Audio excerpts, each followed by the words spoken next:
ಆಕಾಶವಾಣಿ ಪ್ರದೇಶ ಸಮಾಚಾರ ಓದುತ್ತಿರುವವರು ವಿವೇಕಾದಿತ್ಯ ಕನಿಯಾಲ. ದಾವಣಗೆರೆ ದಕ್ಷಿಣ ಹಾಗೂ ಬಾಗಲಕೋಟೆ ವಿಧಾನಸಭೆ ಕ್ಷೇತ್ರಗಳ ಉಪಚುನಾವಣೆಯ ಮತ ಎಣಿಕೆ ಪ್ರಕ್ರಿಯೆ ಪ್ರಸ್ತುತ ಪ್ರಗತಿಯಲ್ಲಿದೆ.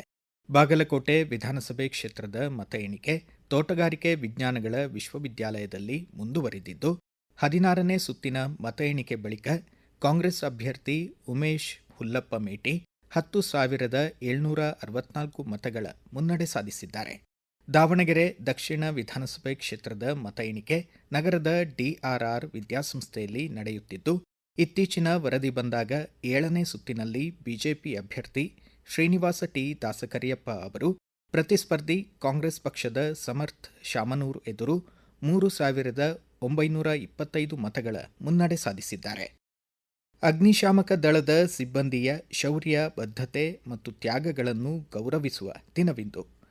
ಕರ್ತವ್ಯ ನಿರ್ವಹಣೆ ಸಂದರ್ಭದಲ್ಲಿ ಪರಮೋಚ್ಚ ತ್ಯಾಗಗೈದ ಅಗ್ನಿಶಾಮಕ ದಳದ ಹುತಾತ್ಮರನ್ನು ಸ್ಮರಿಸಿ ಗೌರವಾರ್ಪಿಸುವ ಅಂತಾರಾಷ್ಟ್ರೀಯ ಅಗ್ನಿಶಾಮಕ ದಳ ಸಿಬ್ಬಂದಿ ದಿನ. ಈ ದಿನದ ಮಹತ್ವ ಹಾಗೂ ಅಗ್ನಿಶಾಮಕ ದಳದ ತುರ್ತು ಕಾರ್ಯಾಚರಣೆಗಳ ಕುರಿತು ಪ್ರದೇಶ ಸಮಾಚಾರಕ್ಕಾಗಿ ಮಾಹಿತಿ ನೀಡಿದ್ದಾರೆ ರಾಯಚೂರು ಜಿಲ್ಲಾ ಅಗ್ನಿಶಾಮಕ ದಳದ ಅಧಿಕಾರಿ ರವೀಂದ್ರ ಘಾಟಗೆ.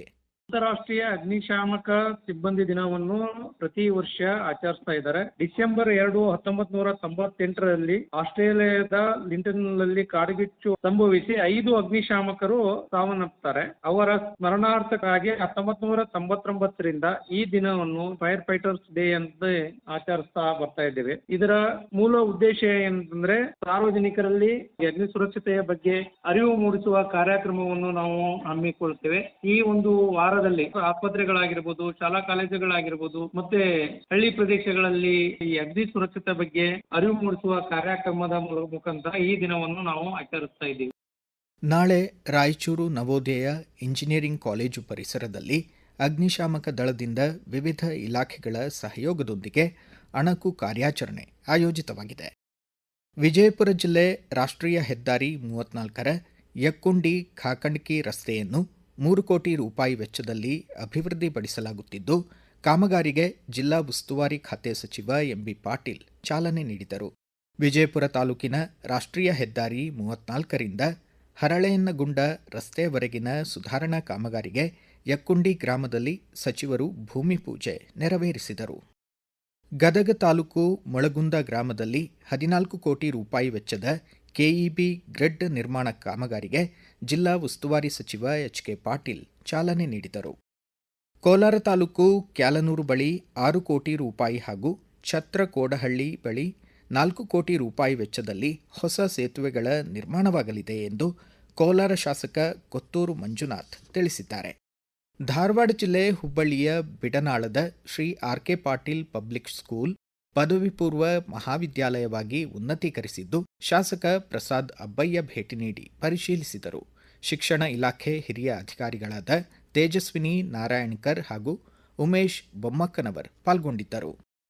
ಐಟಿಎಫ್ ವಿಮೆನ್ಸ್ 35 ಟೆನಿಸ್ ಕ್ರೀಡಾಕೂಟ ಇಂದಿನಿಂದ ತುಮಕೂರಿನಲ್ಲಿ ಪ್ರಾರಂಭವಾಗಲಿದ್ದು, ಓಪನ್ ಮಹಿಳಾ ಚಾಂಪಿಯನ್ಶಿಪ್ನಲ್ಲಿ 9 ದೇಶಗಳ ಕ್ರೀಡಾಪಟುಗಳು ಭಾಗವಹಿಸಲಿದ್ದಾರೆ. ವಿಜೇತರಿಗೆ 28 ಲಕ್ಷ ರೂಪಾಯಿ ಬಹುಮಾನ ನೀಡಲಾಗುವುದು ಎಂದು ಗೃಹ ಖಾತೆ ಸಚಿವ ಡಾ ಜಿ. ಪರಮೇಶ್ವರ್ ತಿಳಿಸಿದ್ದಾರೆ.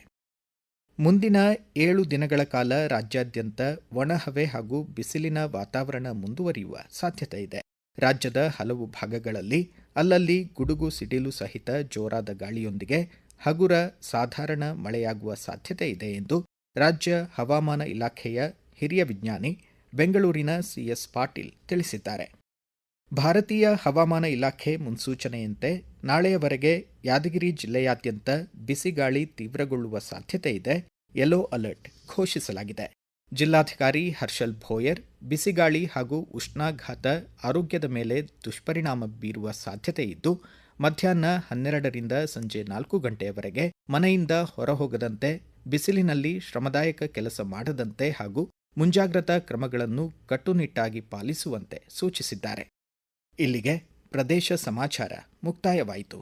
ನಮ್ಮ ಮುಂದಿನ ರಾಷ್ಟ್ರೀಯ ವಾರ್ತಾ ಪ್ರಸಾರ ಮಧ್ಯಾಹ್ನ 1:10 ನಿಮಿಷಕ್ಕೆ.